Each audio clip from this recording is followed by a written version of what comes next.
Hello students, and welcome to the discussion of the solution of the mock test for JEE Advanced 2021.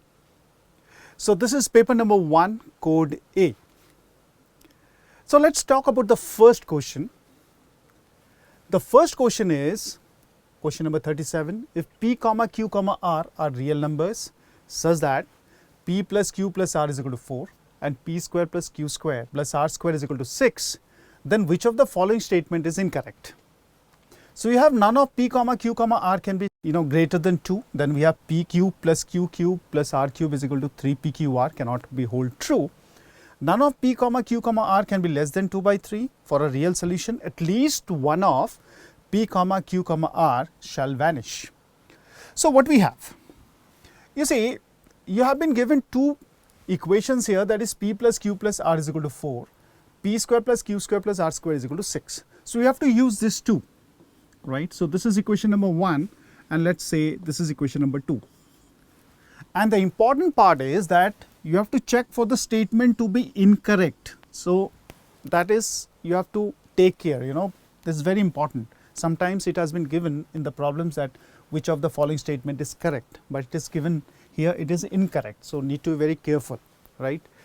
So none of the P comma Q comma R can be greater than 2, right? So the first option, or maybe the third option, you can see there we need maybe a range of numbers where we can just check for this two options, first and third. So let's have a look at the things. So if we talk about the problem here, we can take R to be, so we have 4 minus of, this is P minus Q. We substitute this value in equation number 2, right?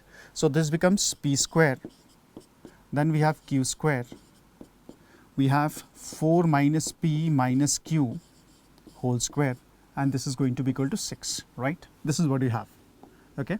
Now we have to simplify this. So how to simplify this? So once you simplify it, what we get?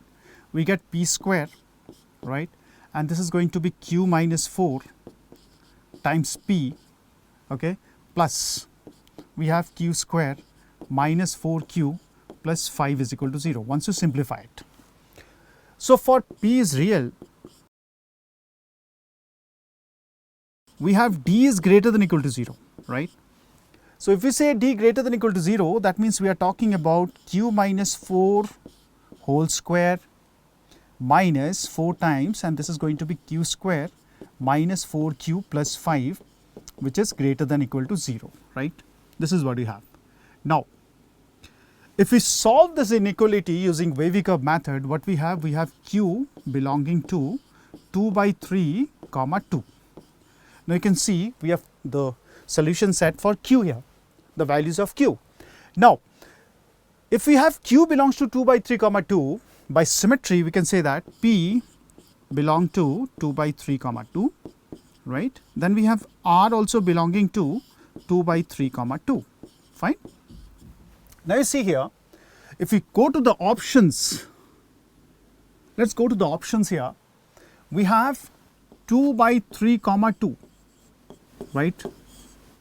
What we have? We have for P, Q, R, all the three numbers we are talking about, three variables we are talking about, right? Now none of the P comma Q comma R can be greater than 2. So this is true, yes, we know the range here, so we can say the first option is the correct one. P cube plus Q cube plus R cube is equal to 3 P Q R. It cannot hold true. It cannot, because we need an option for this equality to be valid if we have P plus Q plus R is equal to 0, or we can say P is equal to Q is equal to R. So it cannot hold true. Yes, it is absolutely correct. So we can't take this option. So let me write it in this way. None of P comma Q comma R can be less than 2 by 3. Yes, this is again we can see the range 2 by 3 comma 2. So that means for options given to us, this cannot be taken as a incorrect one, right? So first three are correct. We have the fourth option to be the incorrect one. So this is what we have. You can see here the fourth option to be the correct one, right? Okay, let me go to the next question now. Question number 38. The sum of the values of x belongs to 0 comma pi by 2 such that root 3 minus 1 upon sin x plus root 3 plus 1 upon cos x is equal to 4 root 2 is equal to, we have pi by 6, we have 7 pi by 18, 8 pi by 35, then we have 7 pi by 36, right? This is what we have. So that means if we talk about this equation here, here we have to get that relation here. So thus a specific angle, right? So we know that if we talk about the sine pi by 12, remember this is sine pi by 12. What is sine pi by 12? This is going to be root 3 minus 1 upon 2 root 2. This is sine pi by 12, right? Then we have cos pi by 12, students. So cos pi by 12 is root 3 plus 1 upon 2 root 2. Now we have to use this 2 in this particular equation, these two values. So how can you do that? So from here 4 root 2, we can take it as 2 times 2 root 2. Okay, this is what we can take. So that means we have root 3 minus 1 divided by 2 root 2. We have sin x here, okay, plus we have root 3 plus 1 divided by 2 root 2. This is cos x, and this is going to be how much? 2 we have, right? Now, if you just can see here, root 3 minus 1 upon 2 root 2. So this is going to be sine pi by 12. This is sine pi by 12 we have. So sine pi by 12 into cos x, right, plus, right, sine pi by 12 into cos x plus root 3 plus 1 upon 2 root 2, right, plus 1 upon 2 root 2. This is going to be what? Cos pi by 12. So we take cos pi by 12, and this is sin x, and if you cross multiply this cos x, sin x on the right hand side, we just go in that side. So this becomes 2 sin x cos x, which is nothing but we have sin 2x, right? This is sin 2x. Got it? And this is nothing but we have sin pi upon 12 plus x is equal to sin 2x. So this is going to be sin 2x. So friends, here we can have two values in this case, right? One is, you can see, pi by 12 plus x is equal to 2x. This is one case. From here we can find the value of x here. X is nothing but we have pi by 12. This is one case. Then we have the second one, which is, we can take it in this way, sine of pi minus of pi by 12 plus x, which is equal to sin 2x, right? This is what we have. So here, if you see, we have 11 pi upon 12, and this is going to be 3x. Okay, so x is going to be how much? We have 11 pi upon 36. So we have pi by 12, and then we have x to be 11 pi by 36, and we add it up, we get the option to be the second one. The second option is the correct one, beta, right? I hope this is now clear to you. Now students, let's talk about question number 39. The value of the limit n tends to infinity 1 upon n sigma k is equal to 1 to n k times ln n square plus k minus 1 whole square divided by n square plus k square is pi by 2 minus 2, 2 minus pi by 2, then we have minus 1, 3 minus pi.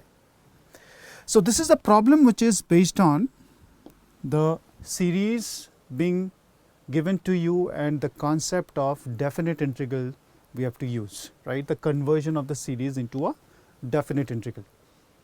Now how to go about it? So that form we have to bring r upon n form. So there the whole calculation lies. So let's talk about how to get that form. You see, we have been given this part, limit of this sum. So first of all, let's expand that part, right? You see, n tends to infinity 1 upon n. We have sigma, this part k is equal to 1 to n, right? So this k can be taken in the power, because we have the log property, that is log m to the power n is n log m. So here also we can take it in this way. This is ln and this is going to be n square plus we have k minus 1 whole square divided by we have n square plus k square raised to the power k we have, isn't it? This is how we can do it. Now if you just expand it, summation, if you just open that, so how to go about this one? 1 upon n we have, right? So take k is equal to 1. So we have ln, this is going to be n square upon n square plus 1 square, right? Then we have ln, this is log of n square plus 1 square divided by we have n square plus 2 square. Can you see that? Then we have the square form here also. This is the square one. Then we can take up to, if you just see ln being given to you, same way we can write it as n square, right? And this is k minus 1. So in place of k we are writing it as n minus 1 whole square divided by we have n square plus n square, right? And this is going to be the power n.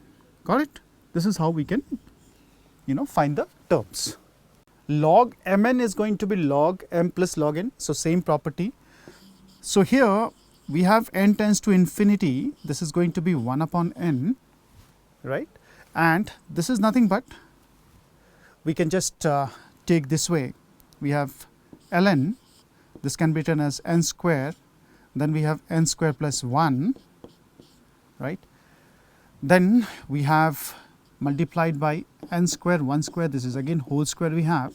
So this is going to be n square plus 2 square whole square, okay, because we have just multiplied and we multiplied the term in this.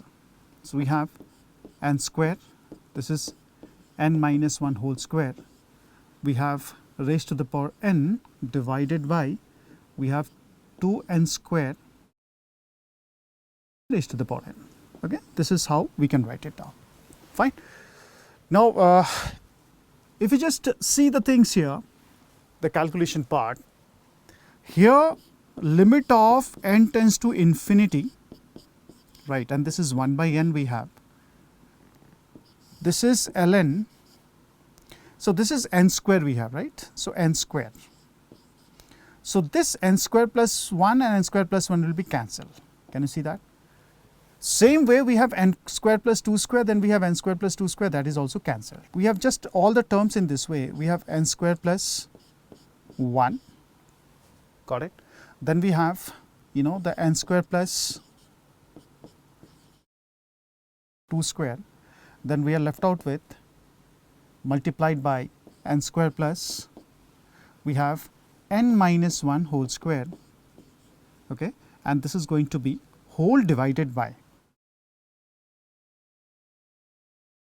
all the terms being cancelled. So we have 2n square raised to the power n. So we can write it as